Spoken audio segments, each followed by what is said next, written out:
I'm Jeremiah, And I'm Brandon. and And welcome to the Cross the Constitution podcast. It's the cross and the Constitution, faith and freedom in a grand solution, legacy of hope and the law of the land, building a house on the solid sand, finding the balance in the heart of the fight, walking the path of the morning light. How's it going, guys? Thank you for joining us on today's episode of the Cross the Constitution podcast. Today we're going to talk a little bit about the Iran war, also about Trump, what he said today about us blockading and maybe even controlling the Strait of Hormuz. Yep. Also, some things that are happening in Canada involving our faith and how that could possibly spill over into the United States. Yep. So as far as, news in Iran, the whole Iranian war going on, we had the vice president go over and have some negotiations, and there was a lot that was agreed upon. However, some of the main things still have not come to a conclusion, and one of the biggest ones was their ambition to seek nuclear weapons, and now they're still wanting complete control of the Strait of Hormuz. Yeah. And I think it's 100% in their best benefit to agree upon something at this point. I think they need to strike a deal because as far as their faith goes, they believe that they either need to convert us or kill us. Yeah. I mean, just to be straight up, I know that's bad to say, but it's even in their Quran that you either convert the infidel or you kill them, or it'll allow you to live amongst them if you pay a tax to them, which is, I mean, it's basically slavery. Yeah. Yeah. And, there's so much going on right now with that. And, we talked a couple weeks ago, both of us agree that as far as control over the Strait of Hormuz, I firmly believe that us creating this blockade and, monitoring that, controlling that aspect of everything. Yeah. I feel like that's in the best interest of not just us, but the world. The world, yeah. And even if it's just for a temporary period of time where we can control it, let free trade go through it until some of the other Gulf countries around can establish some kind of system. Right. So, I'm in complete agreement that we need to do something. We need to control it versus Iran that because their control is got too much of a stronghold on the rest of the world. They're charging a toll fee for ships to come through, and that's just that's a bit ridiculous. And if you're buying oil from that region, I mean, it's one thing to pay to use the strait. Not really against that, but it's got to be fair to the whole world. It's got to be to where, and one person or one country doesn't have full control over it to where they can put a stranglehold on the rest of the world and cause all of our gas prices to go up like they are now. Yeah, I mean,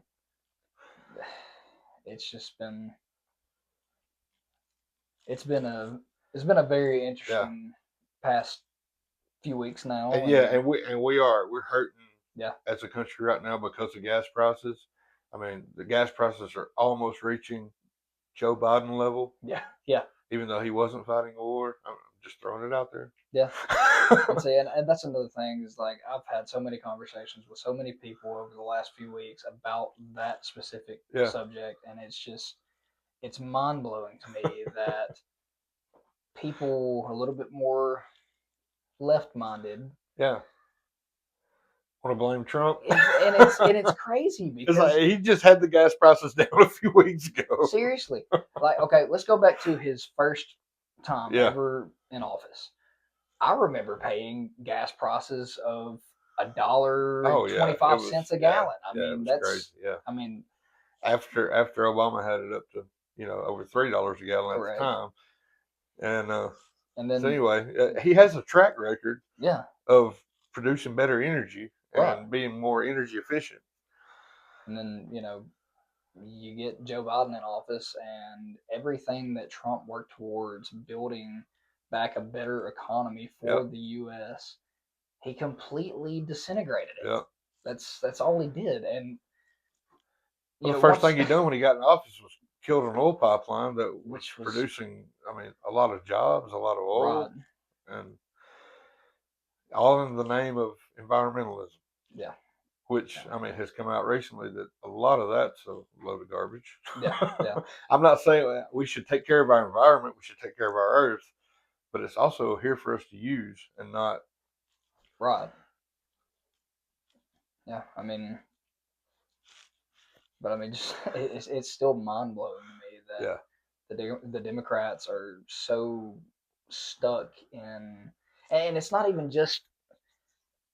It's crazy that some of their, which this kind of gets into another subject that we wanted to talk about, but some of their policies,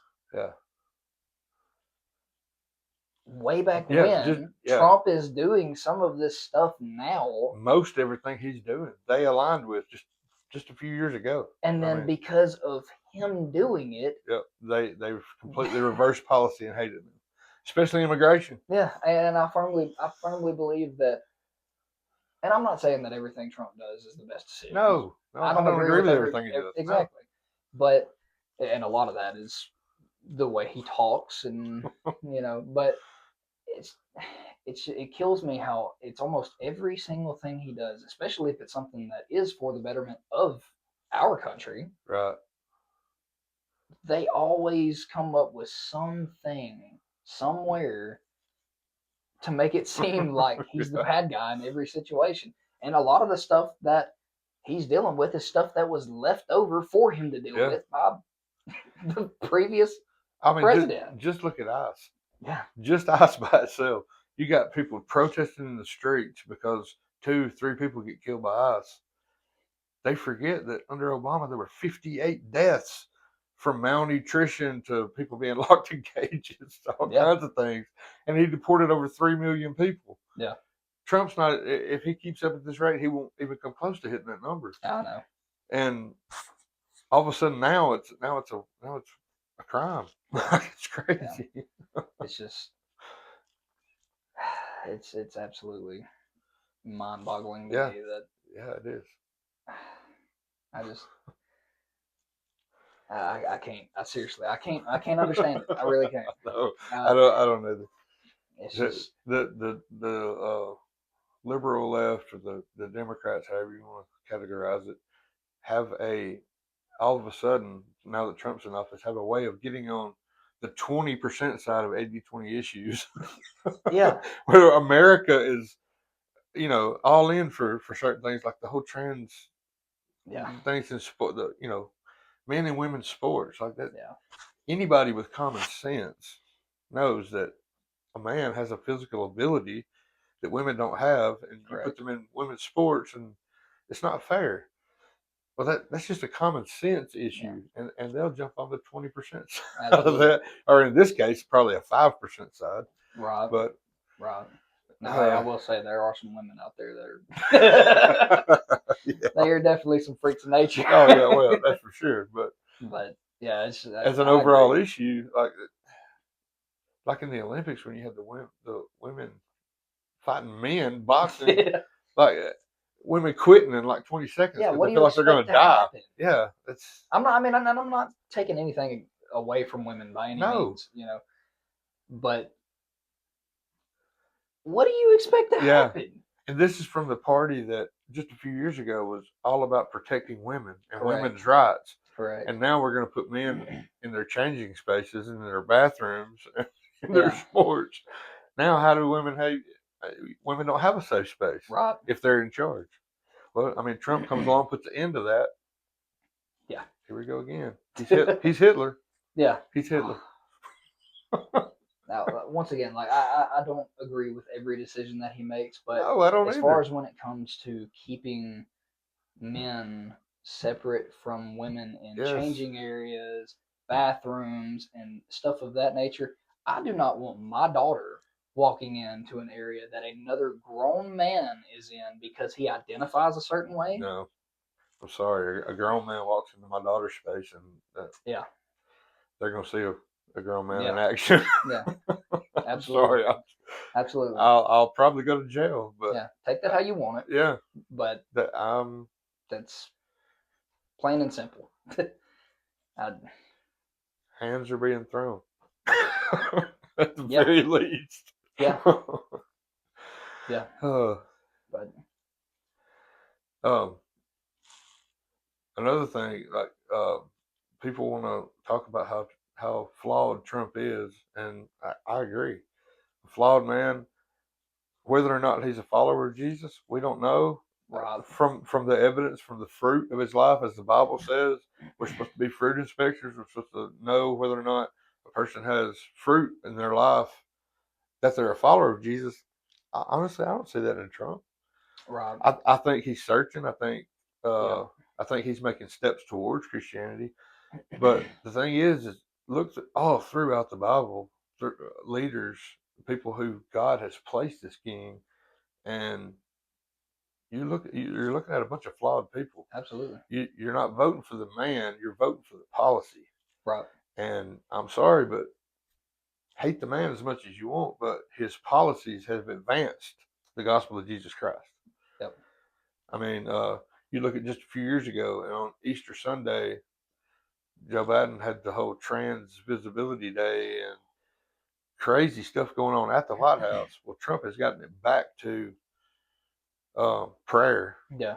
Whether he believes in it or not, he's advancing Right. the message of Jesus Christ.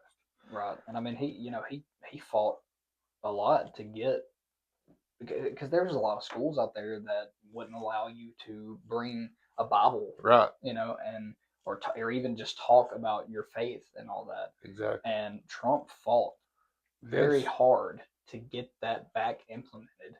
Yeah. And and hey, it may be just because he knows how much the evangelical vote is in the United States. Right. Because as he says, I love the evangelicals love me. But and that may be the case. And maybe why he's doing it. I don't know. But I'm voting for the policy versus the man. Correct.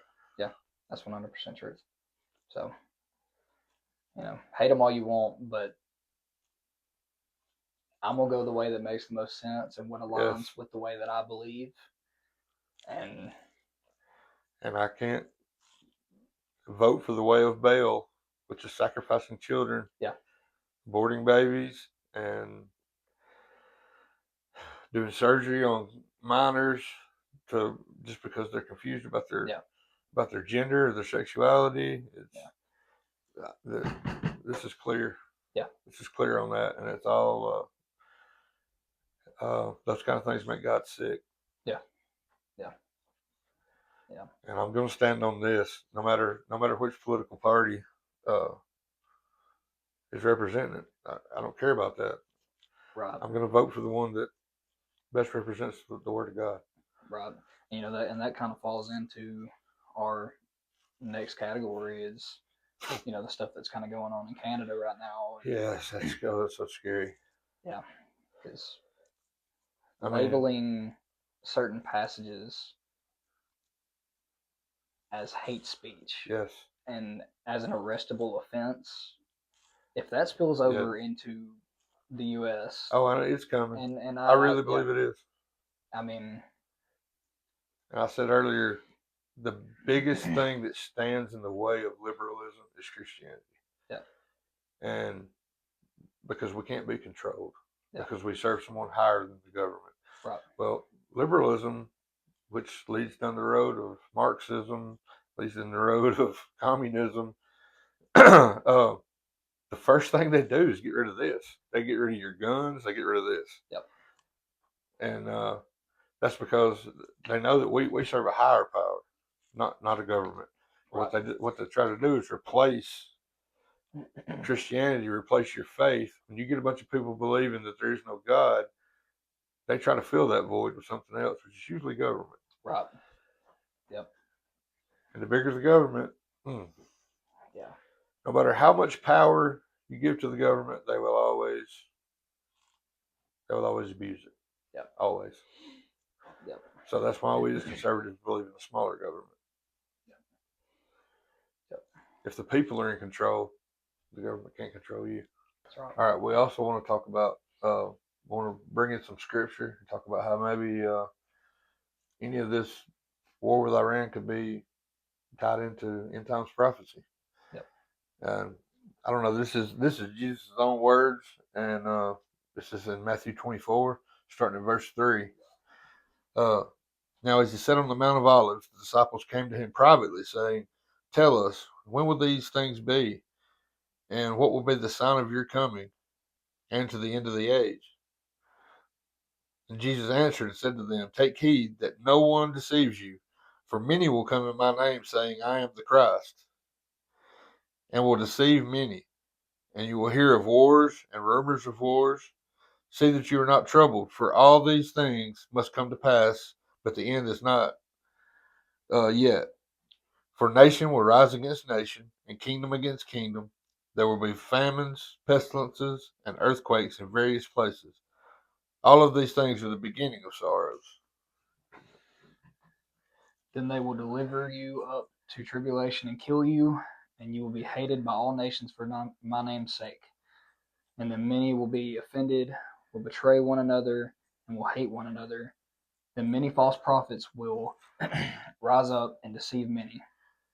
And because lawlessness will abound, the love of many will grow cold.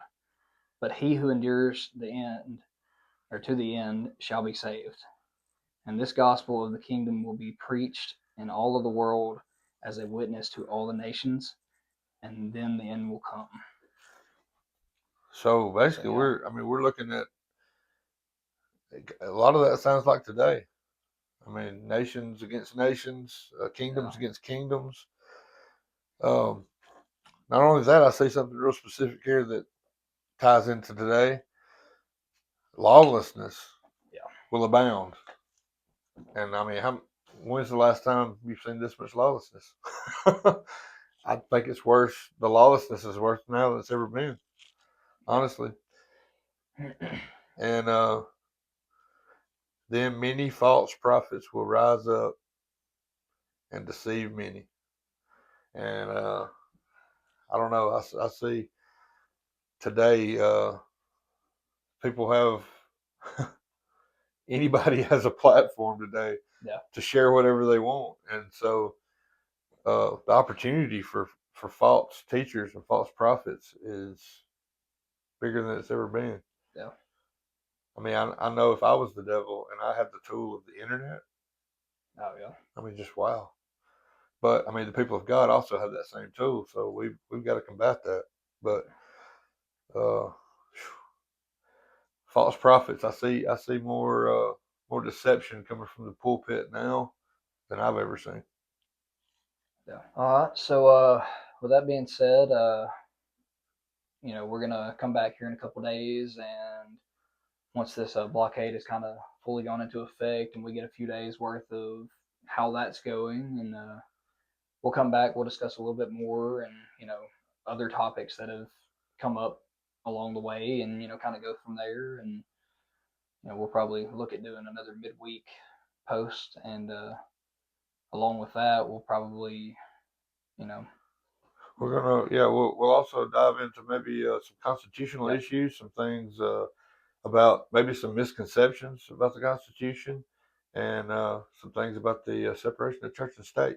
Yeah. So join us in midweek. Yep. So once again, guys, if you enjoyed today's episode, be sure to drop a like, subscribe, comment anything that you may want to see come up on on the next video, because I'm sure we're going to be looking for some more stuff to kind of add in. This is still another shorter episode, but this is just episode 1. We're still trying to figure some things out, get some stuff rolling. But once again, if you liked it, just make sure you share it with others. And until then, we'll see you on the next one.